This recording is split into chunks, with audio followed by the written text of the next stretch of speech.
Welcome to the NHL Ice Guys. It's Tuesday, November 7th, and I'm Ian Cameron for Sportsbook Review. We're ready to roll with another fantastic card to break down on NHL Ice, and I'm joined, as always, by my Ice Guys, Alex, Andrew, and Dana, and we're ready to go on this Tuesday, and we're ready to go because I believe we're coming off a 4-0 best bet sweep on Saturday, which is really good to see. Let's see if we can keep the winners rolling here on this Tuesday. Alex, let's start with you. How are you?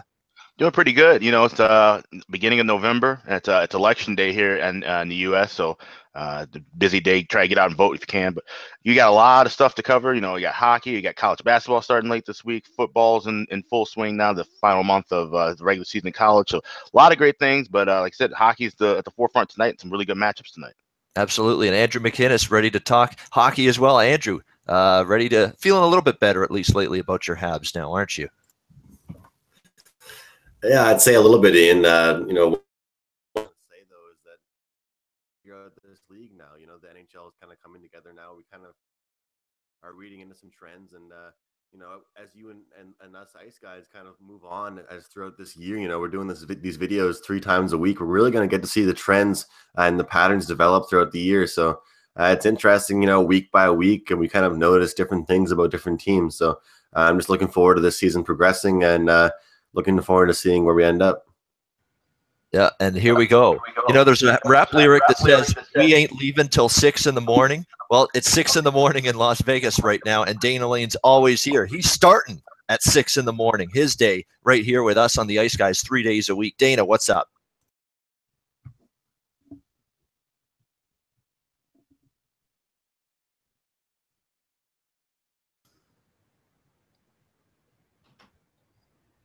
Dana, I didn't hear you just now. Maybe that's me. I don't know. But did you guys hear Dana just now? No, I didn't hear him. No. All right, Dana, you know what? Jump off and jump back in the Google Hangout. Sometimes that fixes those audio issues, and we'll see if that gets you back on track with us here. I don't know why that was, but anyway, we wish we could hear Dana. I mean, we want to hear what Dana's got to say. Unfortunately, we couldn't there. We'll see if we can get him back with us and back on the show. Let me see the chat. I haven't had a chance to check the chat yet. Let me see who we got in here. We got a couple of people filing in. It's early. We got a long way to go. We got a big card to break down and not much time to do it. So let's get right to the Tuesday action. We've got the Edmonton Oilers taking on the New York Islanders, top of the card at rotation 1-2. We've got the Islanders about $1.125, home favorite in this game. The total 5.5 shaded to the over at about -125 in this game. Very interesting game. The Edmonton Oilers, you know, continue to be a team that's really struggling. Hard to fathom, hard to really find any sort of consistency with this Edmonton team. And really, I don't know where the excuses are anymore for this hockey club. I mean, they've got Leon Draisaitl back. Shouldn't be an issue now in terms of being able to score goals. And yet, inexplicably, there you are at home against the Detroit Red Wings, and there you are at home getting shut out by them, 4-0. Hard to fathom. We just don't know where the consistency is game to game. I mean, you look at the last several games for Edmonton, one goal. They have an outlier where they score 5 against Dallas in a win, 2 goals, 6 goals against New Jersey, and then back to being shut out against Detroit. I mean, the offense has just not been consistent whatsoever, and that's really surprising to me. To the extent that the Oilers have had trouble consistently putting pucks in the net. They've not played well here in Long Island, 1-9 in the last 10 meetings here against the New York Islanders. And the Islanders are a team that once again has found a way to win games at home. They're 5-0-1 this season here at the Barclays Center, played some of their better hockey here at home this season, coming off a 6-4 win against the Colorado Avalanche in that very weird hockey game where Matt Duchene gets traded mid-game. And it's, you know, what's funny is that happened, and Colorado didn't play bad to start that game. That happened, I think, late first period, early second period, and then the wheels fell off, and Islanders really took control of that hockey game. Sort of coincided with when the Matt Duchene trade to Ottawa went down. So, you know, it's a situation here where I don't trust Edmonton right now. I like the fact that they're starting a road trip here. That's usually a bet on spot for me. But they haven't fared well at all in this building. Not scoring consistently. You know, Cam Talbot in the defense at times has gone in and out of consistency as well. And you're going into a building where the Islanders have been pretty good. So I'd lean a little bit here to the New York Islanders, but not one of my favorites on this card. It'll be a small play for me getting to the New York Islanders side. Before we get to the next game, guys, let's get your quick thoughts on this Matt Duchene trade. I think it's great for Nashville. Everyone's talking about, oh, Duchene, great for Ottawa, and he will be. He's obviously going to help that team, not hurt them, no question. We know his offensive prowess. But I think we're underestimating what this will do for Nashville with Kyle Turris. If Kyle Turris stays healthy, you're looking at Johansson, Turris, and Bonino. That's not bad at center ice for that Nashville Predators team. You've suddenly got a good amount of depth down the middle. I think that's important now in this modern era of NHL. You've got to be strong at the center ice position. Colorado, everyone's saying Joe Sakic's an idiot. He doesn't know what he's doing. And obviously we don't know how these prospects and picks are going to work out. But boy, he got a big haul back in that Matt Duchene trade, filled the cupboard full of picks, higher end picks and prospects that have a chance to make an impact. So from a Colorado perspective, pretty good deal as well. Nashville gets Turris, great depth now at center ice, and of course Duchene gets Ottawa gets Duchene. So from that standpoint, I think all teams are pretty happy with the way that deal transpired. Any of you guys got thoughts on that big Duchene deal that went down on Sunday?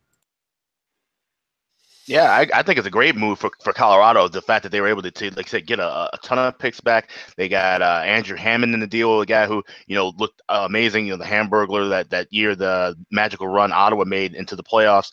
He's a guy who clearly lost his way out of that Ottawa system. Now he gets a chance to find his bearings and possibly get back into the NHL, possibly be a number one starter down the road. So I think for Colorado, and of course Duchene, the fact that they kept talking about this trade for quite some time, he wanted out of town. You finally addition by subtraction in a way by getting somebody who doesn't want to be there out of the way. So altogether, I think Colorado definitely wins that trade over. And it's like a great pickup for Nashville and Ottawa, but I think Colorado definitely comes out on top in the trade.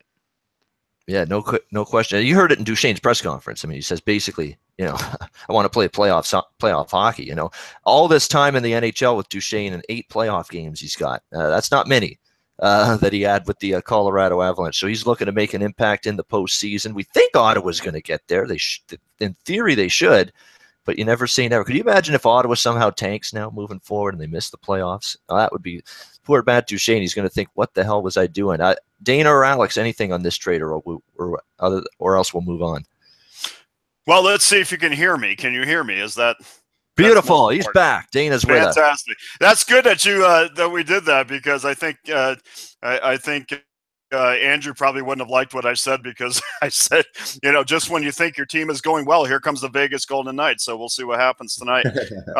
Hey, look, as far as Duchene is concerned, I give this guy a lot of credit because there's a lot of guys. This reminds me back in the day when Tim Thomas lost his job to Tuukka Rask, and you just kind of thought, oh, this is not going to create a good atmosphere in the locker room. And lo and behold, he just kind of shut his mouth and re-won the job. And then obviously the rest is history with this ring. But, good on Duchene, because this thing has been going for a long time. And I don't think anybody ever thought that not only would they be into the season, but I don't think anybody thought that they would go to camp together. He just kind of shut his mouth and did a great job. And, he's on pace to get between 20 and 25 goals this season. And I think this is going to be kind of an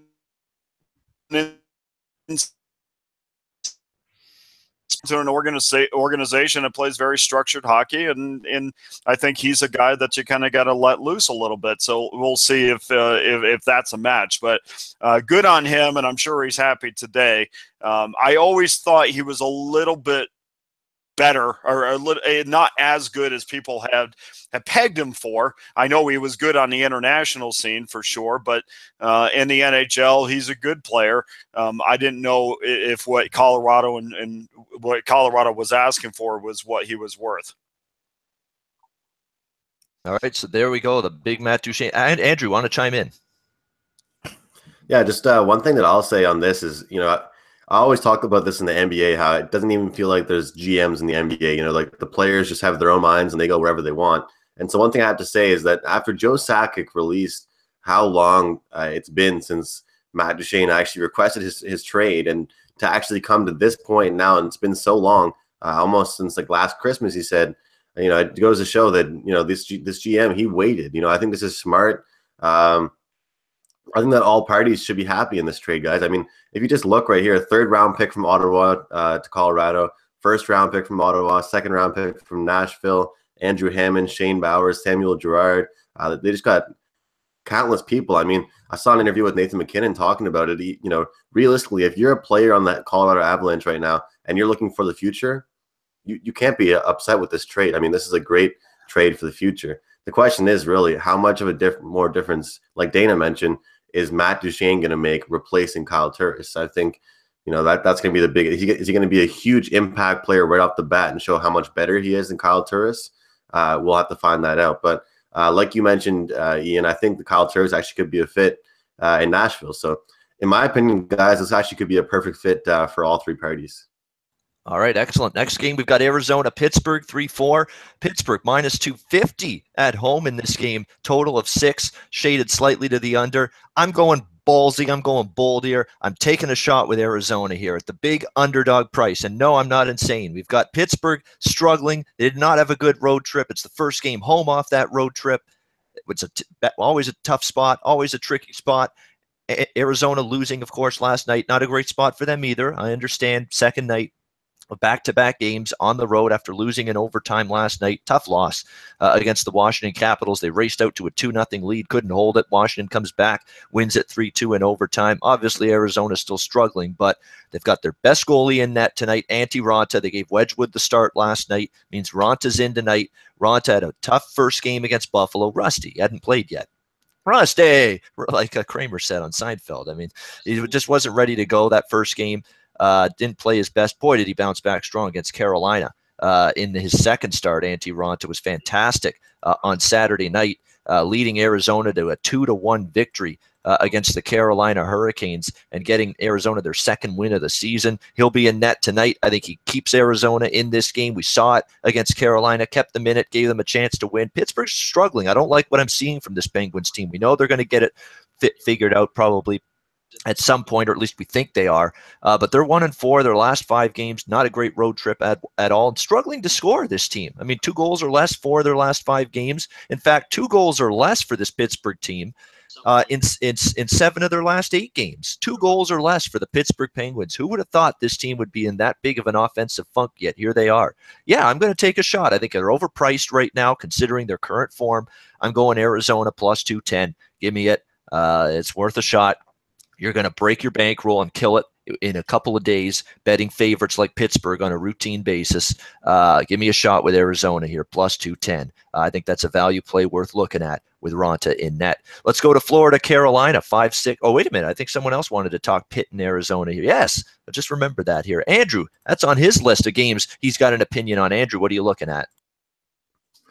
Well, I have to say, and I love the way you hyped it up and the way you said that, because I'm looking at Pittsburgh on the puck line plus 120 tonight. So it kind of makes it funny just the way you set me up on that one. But look, the way I see it is, I think the Arizona gave a good battle last night against Washington. I think checking that score of the game and kind of tuning in for a brief time, you saw all the work that was getting put in. Arizona was playing decent hockey, and the way that they're going to get wins throughout this season, guys, is going to be low scoring. They're going to have to shut down the top 2 lines of the opposing team and kind of keep things simple when they're in the offensive zone. And I think that right now they're kind of going to be tired. And like you said, Pittsburgh has been struggling, but realistically, and I think that if there's ever a spot for a team like Pittsburgh to have a breakout game, it might just have to be against this Arizona Coyotes team. So, I understand they're coming back from a road trip. It's their first game back home, guys. But in my opinion, heading back right now, I think that Arizona's going to be tired after back-to-back. Some teams want a revenge spot. I don't think any revenge from their loss last night is going to happen whatsoever. I just think Pittsburgh's going to get a couple of goals early in this game, and Arizona's not going to be able to come back and deal with the speed that Pittsburgh has. Yeah, I mean, Arizona has only been in a second night of back-to-backs one time this season. So we have a very, very small sample size on them. They ended up going 0-1 in those games. In that one game that they were on a second night of back-to-backs, but very small sample size. I just think it's overpriced. I mean, I thought Pittsburgh, can you make the case this should be minus 200 to minus 210? Yeah, definitely. I mean, I thought it was going to be more minus. I think this line's honestly to me about 30 or 40 cents a bit too high. Minus 250 is a bit insane. And the reason why I had it lower than this is because I thought Pittsburgh's in a tough spot. You've got to account for that. This is first home game off a road trip. That's never, ever easy. Ask Toronto last night. I mean, Toronto was not good in that hockey game, even though they beat the Golden Knights last night in overtime. They were sloppy. They were very lethargic. Vegas dictated the play for the better part of the last 2 periods of that hockey game, and that was Toronto off a long road trip. That's the way. That's often what you get from teams in this spot. They're just lethargic, just not ready to go. And I think Zona may be able to take advantage of that. This is obviously a team that struggled, but you look at Corsi, Fenwick, puck possession. If you're an analytics nut, you're liking some of the things you're seeing from Arizona in that regard. I mean, they've been possessing the puck. They've not been terrible in that regard. Obviously, defensively and goaltending's let them down, but Louis Domingue's out of there now. Aiden Hill's out of there. Wedgwood at least has been a little bit better, and certainly Ronta, I think, is more than capable as he showed against Carolina. So that'll be an interesting game. We'll see. I will say that it's not something I'd usually like to do with just plus 120 on the puck line. It's nothing that's not really gonna get me out of bed in the morning to see that plus 120. But just in this instance, I just don't think that after that huge hard-fought game they had last night against the Washington Capitals, I just don't think they can put out that performance again against Pittsburgh tonight. And I just think Pittsburgh's going to be hungry. Like you said, they're coming back. The first game after their road trip, they haven't been putting up goals. What better spot to start with than at home versus this kind of, for lack of better words, bummy Arizona Coyotes team? Yeah, it'll be interesting. That was a tough loss. I mean, we'll see how mentally strong this young Arizona team is going into tonight. We've got Florida, Carolina next up, a divisional matchup, rotation 5 and 6. We've got Carolina laying a pretty good price at home, -145, -150 in this game. Total 5.5, shaded to the over, about -125, pretty much across the board. I know Alex was on Rangers, Florida, over the total Saturday. So was I. This Florida team's a total and complete and utter mess defensively right now. You're looking at a team that's given up the most goals per game, the most shots per game in the NHL. There's nothing fluky about Florida defensively. This is just a team that is not defending in their own zone even close to well enough right now, not even close. And that's a problem for this hockey team.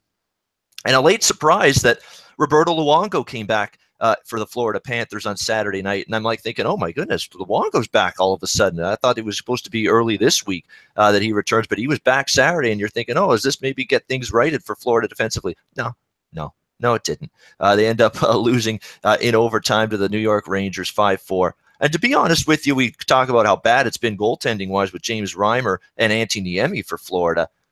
Is Roberto Luongo really great at this stage of his career? I don't think so. I mean, we've seen this now for a couple of years from this guy. Not quite sharp. Getting older again. He's at the tail end, getting closer to the tail end of his career now, Roberto Luongo, and his numbers have drifted downward over the last couple of seasons. So I'm not scared of fading Florida or looking over the total when he's in there. You would expect that tonight. The Carolina Panthers are not necessarily a team you think of as an over machine, although they are still 7-5 to the over this season. So they've still cashed more overs than unders. Offensively, it's been up and down for them. 3 goals, 1 goal, 6 goals, 1 goal, 3 goals, 3 goals, 1 goal. But look at the shots. Look at the shot count they've put up. 33, 39, 32, 38, 27, 37, 60, and 37 shots for the Carolina Panthers their last 7 games. So they're generating chances, generating offense. It's just a matter of converting. This could be the tonic, the cure, something that cures what ails the Carolina Hurricanes in terms of consistent offense, this ailing Florida defense tonight. So guess what I'm on? Yeah, you guessed it. Over the total, 5.5, once again, with the Florida Panthers. We're riding this thing until there's nowhere else to go. Florida, Carolina over 5.5 for me in this game. Let's see who else has to talk about this game. Anybody? No, that's it. Lone Ranger there. We move on to the next one. We've got Washington taking on Buffalo. We've got no line here in this hockey game tonight between these two teams. Washington coming off a back-to-back situation. Maybe a little bit tricky for them. Braden Holtby was in net tonight. Very possible we'll see a Philip Grubauer sighting for the Washington Capitals. Problem is the Buffalo Sabres are a team that this is a great spot for Buffalo. No question. It's a fantastic spot for them. They got Washington coming off that come-from-behind win against Arizona last night, a chance to take advantage of that, but the Sabres are still playing rather mediocre hockey, and that's putting it mildly. It's a team that's gotten off to a rough start, 4-10, so far this season for their new head coach, Phil Housley. It's not been smooth. Offensively, it's not been all that great for them. Defensively, it's not been all that great for them. You look at Buffalo on 5, 3, 4, and 5 goals their last 4 games. Not good enough defensively whatsoever from the Buffalo Sabres as of late. And it's a team that's really had to battle the injury bug, Josh, especially on D. I mean, they haven't had Bogosian all year. Beaulieu's out now. Josh Georges is out. Rasmus Ristolainen dealing with an upper body injury. He did not play against Dallas, and he may not come back tonight either. So this is just a team that's an absolute injury-riddled mess on the back end. That's not exactly a team I'm excited about backing. So I lean Buffalo. I like this spot, but I'm going to have to see if they get some of these blue liners back tonight, because that's a concern for me as they take on Washington, even though in theory the Sabres sitting in a good spot here. We've got Nashville, Columbus, no line here yet. Rotation 9-10. We've got Columbus, an injury-riddled mess. They're talking about injury-riddled messes. Here's another one right now. And it's unfortunate because this team, when healthy, they're as dangerous as anyone, but we're seeing the injuries really start to chip away. I haven't had Cam Atkinson for a while. I think losing Matt Calvert's a huge loss. He's an energy guy. He can chip in a goal here and there. And we saw it when the Rangers pushed back against Columbus and came back to beat them. Really, you didn't see that response from the Jackets last night in that loss to the New York Rangers. So I'm just worried. This is a team I like a lot. I've cashed several times already this year with the Jackets, but their injury situation is concerning me. But what also concerns me here is Nashville ever betting them on the road. It's always a concern, although they did manage to pull out a win on the recent West Coast road trip they had. Alex, we have no line for this game, but you have an interest in Nashville and Columbus tonight. So does Andrew in this particular game. So, Alex, what are you looking at? Well, I'm just looking at, like I said, last night, I was on Columbus last night in that 5-3 loss, and they looked pretty sharp the first, 25, 30 minutes of that game, and then they started breaking down and took a lot of dumb penalties, and Tortorella called the guys out too in his post-game conference saying that, we got to play smarter hockey. We're playing really dumb hockey. They gave up 3 power play goals, and that's what buried them in that loss against the Rangers. So I'm thinking they're going to bounce back a little bit tonight. We should see a decent full game effort, even though this is coming off a back-to-back. I'm not going to bet it, but I just thought it was interesting. Tortorella is a guy who, can be very vocal at times when his team's not doing well. So the fact that he did, kind of jump all over them a little bit yesterday in the post-game conference, I'm thinking we should see a bit of a good effort here in this game for a back-to-back spot.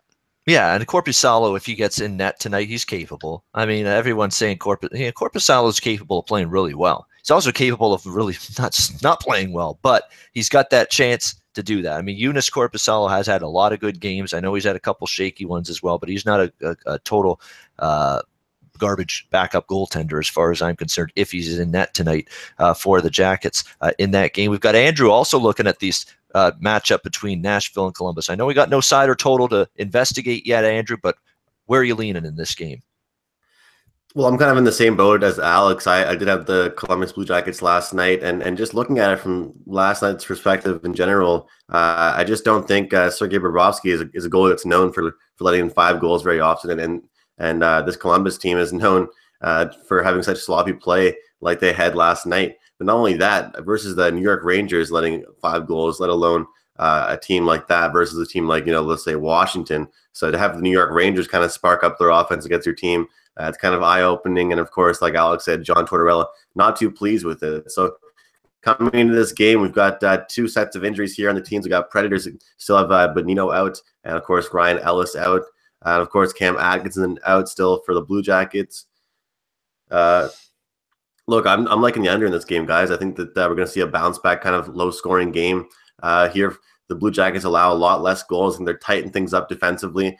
On games, on nights that John Tortorella, historically, I don't have any stats for you guys, but when John Tortorella gets pissed off at his teams, it really seems to me that the next day there's very, very, very little scoring in the next game. I mean, the players are very disciplined. I mean, we think he's this clown. We think he's just this guy that gets mad at the media.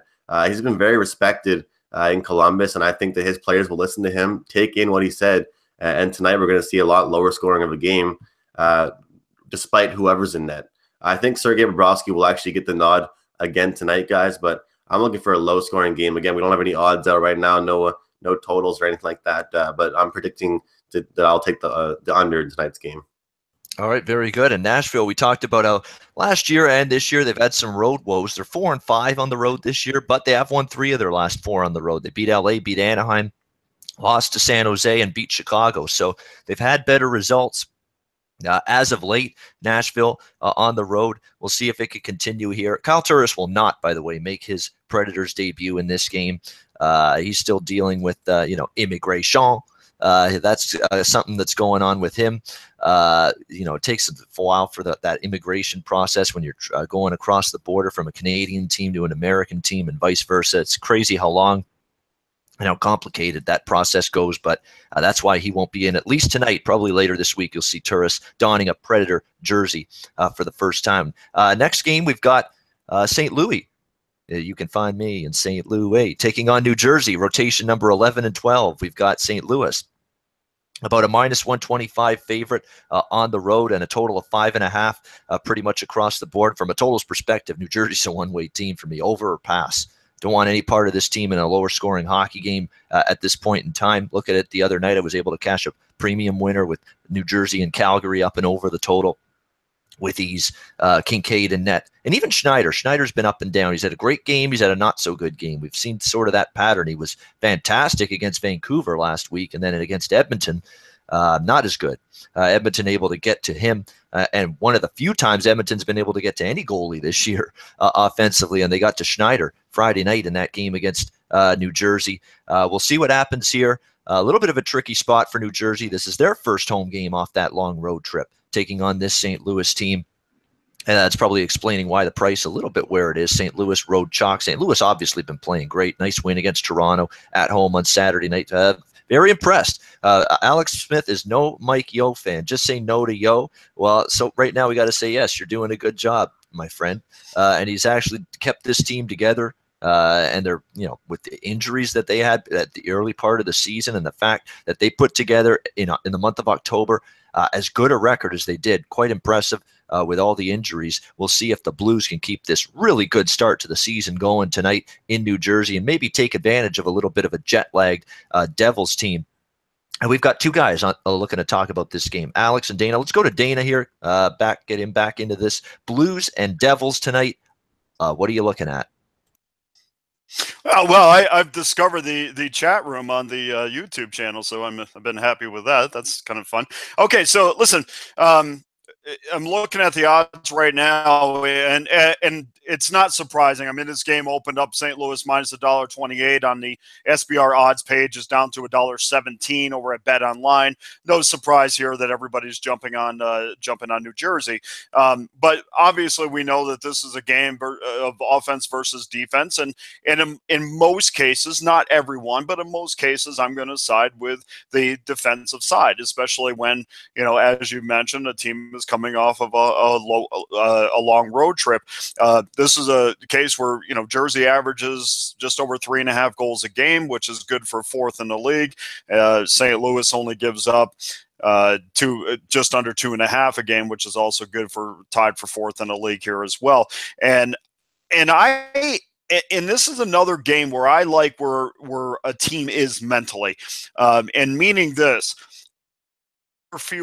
two or fewer goals in 5 straight games prior to allowing the 6 against the Toronto Maple Leafs. I always bet teams that have a game right after their strength has been questioned, and meaning, yes, St. Louis, if you look at St. Louis right now, you would say, yes, their strength is certainly on the defensive front. Well, that got damaged a little bit against St. Louis. So I again, trying to put myself in that locker room, and I'm thinking St. Louis is more than focused on playing a good defensive hockey game and kind of getting that swagger back, or that label back as being a good hockey team. I always want to jump on a team that has something to prove. Not that New Jersey doesn't. And of course, we're at the time of year where everybody has something to prove.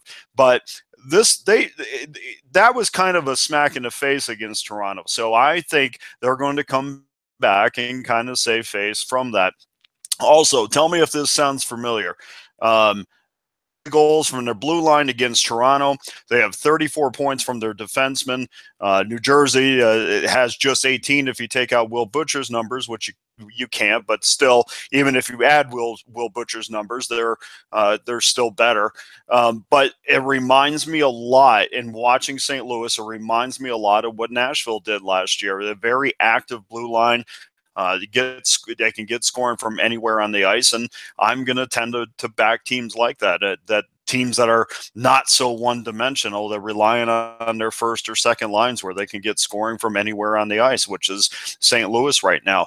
Also, keep in mind the Blues have not lost to the New Jersey Devils since January of 2014, which is a streak of 7 games. So I love that this number is going down. I have no problem jumping on bet online to get a minus $1.17. Maybe wait a couple hours and see if this line comes down even more, because the general public is going to say Holmesy's playing great. Let's jump on them in a plus price, and that's only going to benefit us tonight. As I think St. Louis gets at least a double-digit win tonight.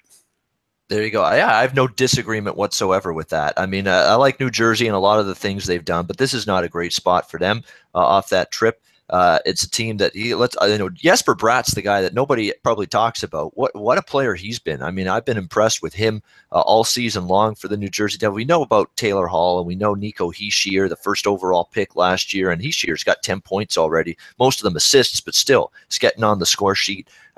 Very much an improved offensive team, very much a faster skating team across all 4 lines the New Jersey's ever been in years past.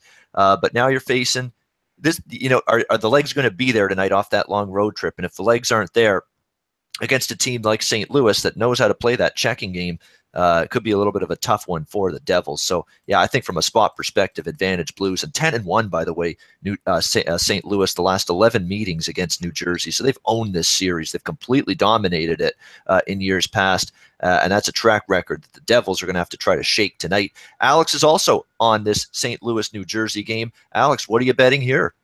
Yeah, I'm right alongside with Dana on this one. I like the Blues in this spot, and I liked it. Like I said, it opened around $1.30, and now we're seeing that price come down. So I'm definitely going to be, personally on this game right now. Like I said, 10 of the last 11 meetings the Blues have won. Jake Allen, personally, he was 5-0 with a 1.20 goals against, .952 save percentage against the Blues, so against the Devils rather. So he's been a guy who has, personally been a part of how the St. Louis has done well in this series. And like I said, I always like to fade a team coming off of a West Coast road trip. And like I said, the Blues giving up 4 goals to Toronto, no shame in that. Toronto's a really good offensive team, but I think they'll be able to tighten things down against this New Jersey club that might start off a bit slow because they're coming off that trip. So the Blues, as that price keeps going down, yeah, St. Louis is definitely a side worth playing tonight. There are a handful that's a good point you made about Toronto. There's a handful of teams that where if a team struggles defensively against them, I'm not penalizing you, or I'm not lowering your defensive, my defensive opinion of you or your power rating based on how you play defensively against them. Toronto's going to score goals or find a way to score goals a lot of nights against a lot of teams, even good defensive teams. So I don't hold that against St. Louis. And it was one of those games where they got out to a big lead and maybe took their foot off the gas pedal, because I think that game was 6-2, and then Toronto got a couple of goals late when maybe the Blues were already thinking about New Jersey and moving on to the next game. So I do not, give St. Louis, what happened to you defensively? No. They're fine there on that end of the ice. It's just late game. They were running away with it, and Toronto's going to score. I mean, they're a good offensive team. What else is there to say other than that? So can't hold it against St. Louis. Blues side makes a lot of sense from a side perspective tonight. They've got the edge, and they've dominated that series. Vegas, Montreal, 13-14. We've got no line in this hockey game. This is one of those times where usually when it's a second night of back-to-backs, I'm not sure who the goalie's going to be. I'd be shocked if it's not Maxime Lagacé in net for the Vegas Golden Knights tonight, back-to-back or not. This is a situation where he, it's his hometown, near his hometown, Quebec. He's going to have family there. He's going to be in net. You can bank on that tonight. There's no way they're not going with Maxime in net. But Maxime Lagacé has to really improve on consistency. Last night, he battled in the second period, battled in the third period, battled in overtime, played a little bit better. But that first period was horrendous from him. I don't think the James Van Riemsdyk goal in front of the net should have been stopped right through the 5-hole. The Kadri goal could have been stopped right through the 5-hole. Yeah, he didn't have a stick in the 5-hole. That's a #1 rule for goaltenders. You got to have that stick down on the ice in front of that 5-hole so the puck doesn't slide by you. That's like having sex without a condom. You got to have that protection there. Put that stick down, or else you're in trouble. And that's the way it is, just like that. So it's one of those situations where put that stick down, Maxime Legace, and you might have been fine against JVR and Kadri in those 2 Leaf goals that he ended up giving up to them last night. So again, it's one of those situations where it's a young goalie. He never thought in a million years coming into the season he would be thrust into this situation, getting multiple starts in a row as a #1 goalie for the Vegas Golden Knights. So he's doing the best he can. It's a tough spot. 4th goalie in the organization now in there for the Golden Knights. But here's a guy that is going to be amped up beyond belief. The key handicap here from Legace's perspective is this a guy that's going to be too amped up where it's going to negatively impact his performance, or is he going to be fired up big time here and end up just absolutely stonewalling the Montreal Canadiens? And the Canadiens have perked up offensively. Let's give this team their due. They have been better at the offensive end of the ice. It's one of those situations where their offense is perked up a little bit, no question. That's going to help them against the Vegas team that, again, on this road trip outside of the Boston Bruins game, they've still struggled to keep the puck out of their net. I'm sure Gerard Gallant's been hounding this team. Got to keep the shots against low. We can't go up and down the ice. And actually, they did a good job against Toronto after the first period. They made some adjustments. They started to keep the shots on goal much lower at that point, but they got to do it for 60 minutes tonight against Montreal. It's a game I'm not going to be involved in probably from a side or total perspective, but it's a good game to watch. I cast Vegas Toronto over last night, and the reason I was on it is because Vegas hasn't faced too many offensive juggernauts this season. Toronto's one of them with a 4th goalie, and the fact that they had given up goals in bunches on this road trip, including to Ottawa the game before that. I figured they'd struggle defensively, and Legace would struggle a bit. Sure enough, that happened, but I'll probably stay away from this game. Let's give Dana a chance to talk about it. Vegas Montreal, since he's there. What do you think here? Vegas Montreal, Legace, probably a net near his hometown, amped up. What do you expect to see from him specifically tonight and this Golden Knights team? Yeah, there's no way he's not going to be a nut tonight. Of course he is. I mean, it's Dylan, they've had 4 goaltenders so far this year, and two of which, one of which is a bona fide NHL goaltender, and the others are, struggling to make it. Even, Subban was a guy that got a cup of coffee and a thimble of coffee, if you will, with Boston, and otherwise he was an AHL goaltender that was struggling to be a #1 netminder in Providence. So I think sometimes, yes, there was times last night that I was not happy with Legace's performance, but let's keep in mind, I mean, this is a guy that really has never had terrific numbers on any level. I mean, you would have to go back to his junior days in Quebec to actually find some numbers that look like he would thrust himself into the National Hockey League at one point. Even his AHL numbers have been absolutely horrible. So for what they're doing this year and what these guys have done to protect their goaltenders, heavy forechecking. They have no problem bringing 2 forecheckers up to harass teams, and Vegas they basically they are the hardest working team in the National Hockey League right now. And I think a lot of times too, there was much made about the defensemen and the glutted defensemen that the Golden Knights had, but I think that's kind of working to their advantage because they could sit these guys for 3 or 4 games at a time and then bring other guys in, and they're fresh and ready to play a heavy forecheck hockey game. I just think that Vegas surprises a lot of teams, and for them to go into Toronto landre night and get a point, I think that's good on them. Sure, there's things to shore up, but when Marc-Andre Fleury comes back, this team is going to really show you what they're made of. I do think that they protect their netminders a little bit right now, but the future is outwork teams on in, night out basis. And, let's see how that works against a Montreal team that I haven't worked hard in the majority of their games lately. We were on them when they're streaking. Let's see if they can match the intensity and work Golden Knights tonight. Yeah, and if you don't, you're going to be in some trouble. There's no question about that, because Vegas has not been outworked by many teams this season. We'll see how that game goes. We got to hustle along here. We got about 15 minutes left. Vancouver, Calgary, 15-16. Calgary minus 180. Home favorite, total 5.5, shaded to the under, as these two Western Canadian teams do battle. We're going to go right back here to Dana Lane to talk about this game, because he's involved in Vancouver and Calgary. Vancouver coming off a 3-2 loss at home to the Detroit Red Wings last night. But Detroit, Edmonton and Vancouver, back-to-back road games in as many days, and they get the victories. There's a team that Detroit, people writing them off before the season, stink. They're going to be one of the worst teams in the league, rebuilding process. But again, like a Vegas, they're a team that's, if you don't come to play against Detroit, they can still beat you. They've still got game breakers there, Tatar and, Zetterberg, Larkin. There's still players on that team that are pretty good for Detroit, so you can't totally overlook them. And they got two big wins against Edmonton and this Vancouver team. Can Vancouver bounce back tonight as they take on Calgary here on the road? Give Vancouver credit, but I don't look at them here as a particularly live road dog. But Dana, what are you looking at, side or total here in Calgary tonight?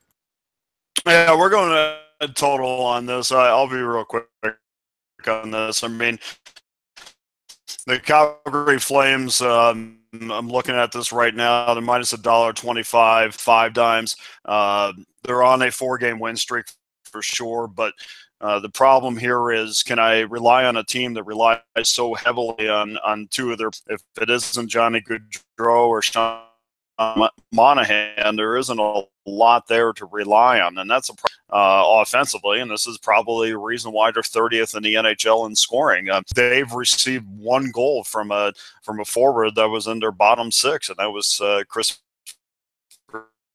Versteeg. So, look, you got 4 players on their bottom 6 that don't even have points. So it's very difficult for me to say I'm going to win for that over is going to come from. They scored 5 goals against the Devils on Sunday. So now we're asking them to do something that they haven't done all season, and that's be offensively consistent. 5 games, and in the last 10 games, they've scored 3 or more, just 3 total. If you take 3 games out, they've scored just 10 goals in this set. There's 7 other games.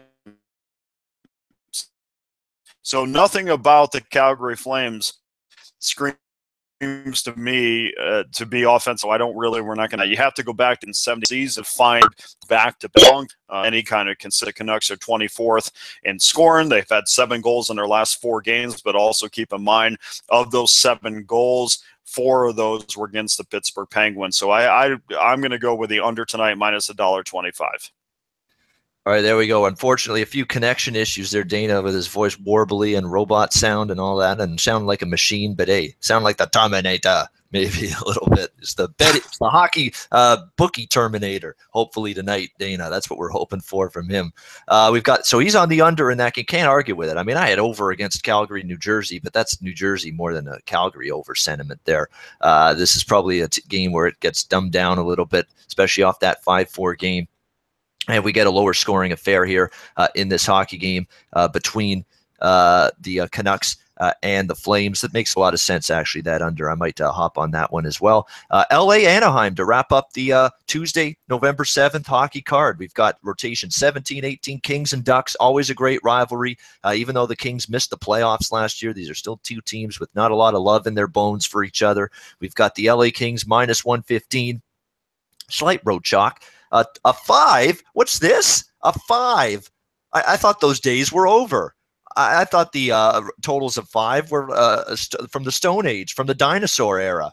Holy mackerel, a total of 5. can't believe it here, but maybe it's warranted with these two teams. Total sitting at 5. It is heavily shaded to the over at -145 to -150, but you got to do a double take when you see totals of 5 these days. You don't see them often anymore in the NHL. And we got the LA Kings at 10-2-2. What a start to the season for them. They've done a fantastic job, no question about it. I'm very impressed with this LA Kings team that has responded to the coaching change. Obviously, Daryl Sutter out of there, and John Stevens now head coach of this team. And John Stevens is, this team is certainly a defensive first team, but they are at least showing an increased ability to score.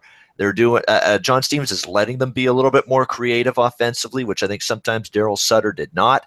And it's an LA Kings team that has been really a pleasant surprise this season, and a team that, is people, a lot of them had them on the bubble in terms of, bouncing back and being in a situation where do you expect this team to be in the playoffs this year? Well, they've put themselves in a position right now where they've got that chance to be. And the LA Kings, have not had any sort of losing streak this season. And that's key when you handicap this game, because they're taking on the Anaheim Ducks following a 4-3 overtime loss to Nashville. Kings are a perfect 3-0 in games following a loss this season. That's the spot they're in tonight, taking on this Anaheim team, which is still an Anaheim team that is just riddled with injuries, that has lost 3 in a row to Toronto, to Nashville, and then in a shootout to San Jose.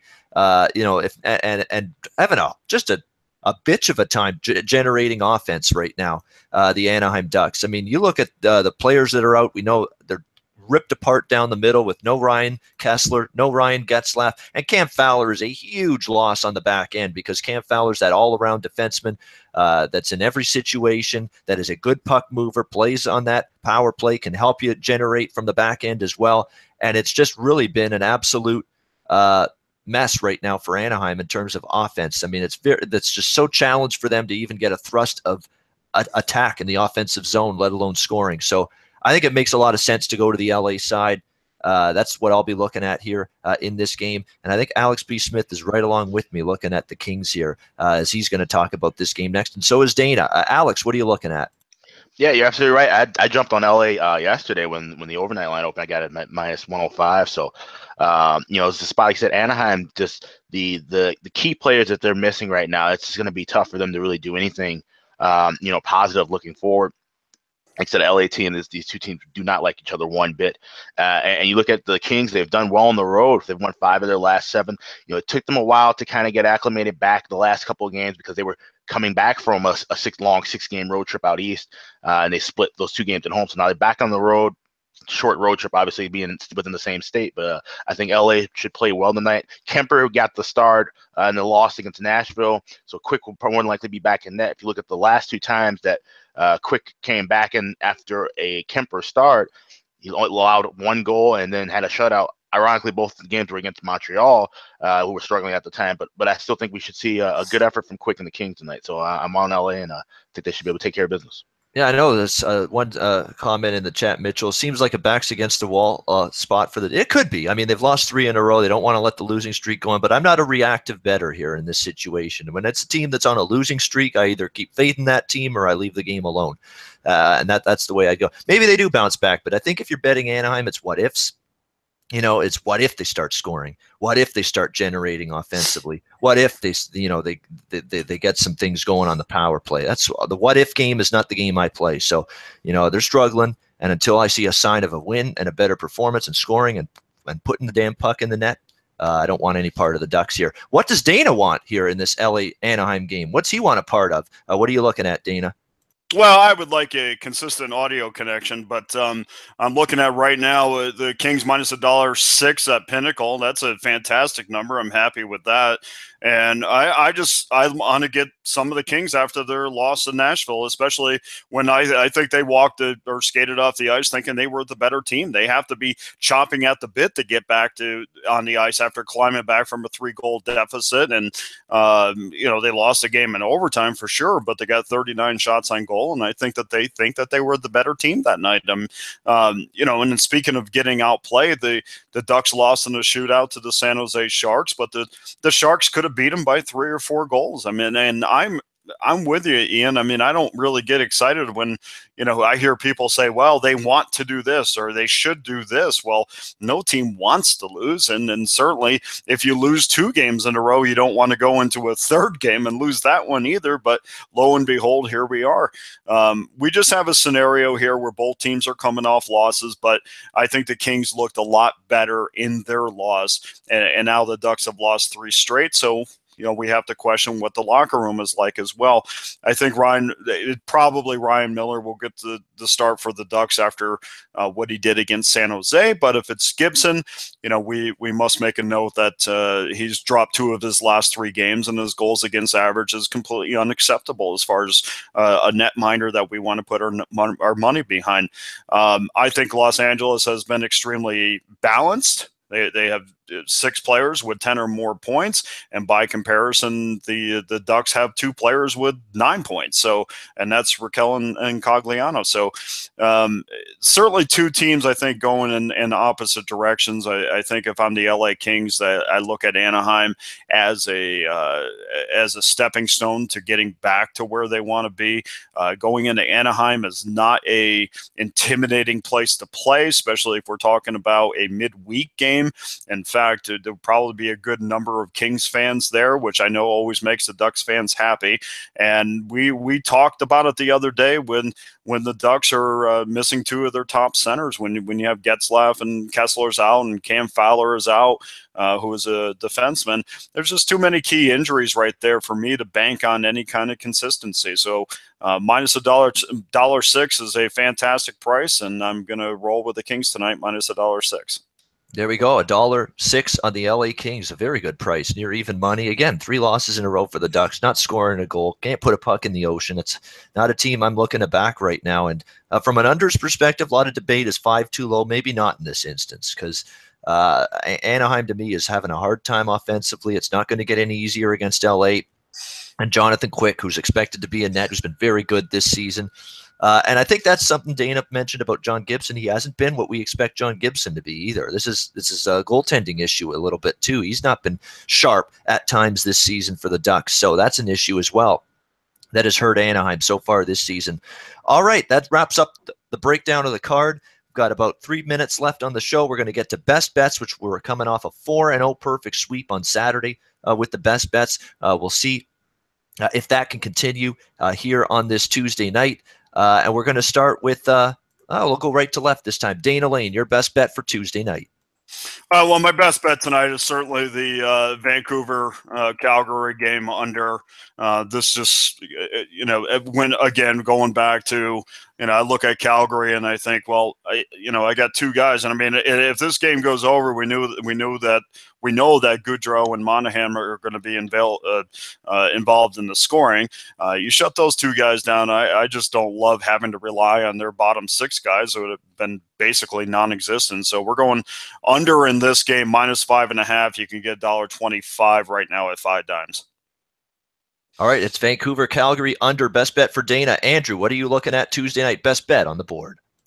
We're circling back to Pittsburgh versus Arizona, guys. Like I said, I'm not really a big fan of going as low as just the plus 120 price. But look, the way I see it with this Arizona team right now, we looked yesterday. They played a game against the Washington Capitals. And looking at that game, I thought they did play well. But they're a compete team. When you think about a team like Arizona Coyotes right now, they're a young, youthful team that competes in most of their games. So I'm not saying it's going to be a blowout by any means, but I think they put a lot of effort and they competed very well against that Capitals team. Actually led 2-1 at one point in that game.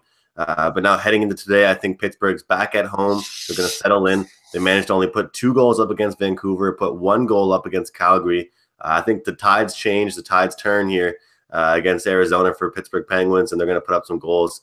Tonight's the night we expect the All-Stars to kind of come out to play. I think we'll see Malkin and Crosby and Kessel, those kind of guys, really get involved tonight, guys. So puck line, Pittsburgh, plus 120. Best bet for tonight, guys. All right, Andrew looking for a big breakout for the Penguins back home. He's on the puck line. Best bet. Alex, your best bet tonight? I believe you're going to the West Coast. Yeah, I'm sticking with the LA Kings tonight as my best bet. I think they're gonna, like I said, play should be a good performance. A team that have been doing well on the road lately. Like I said, Anaheim missing way too many key guys right now to rely on any kind of consistent effort from them. So I think the Jonathan Quick and the LA Kings get the job done on the road tonight. So I'm going with LA. Yeah, just quickly before I get to my best bet, it's one of those situations where, we just want to get some of these lines out. Washington minus 115 at Buffalo opening up. We've got Nashville, Columbus minus 125 as a home favorite against Nashville opening up. And how about Vegas minus 200 or Montreal minus 200 home favorite against Vegas? I'm going to look at Vegas small, just very, very small. Peanut bet, pizza money, but worth it because I think Legacy's going to be pumped up to play that team close to home. My best bet, I'm going back to St. Louis, New Jersey. I'm going to look St. Louis minus the 125.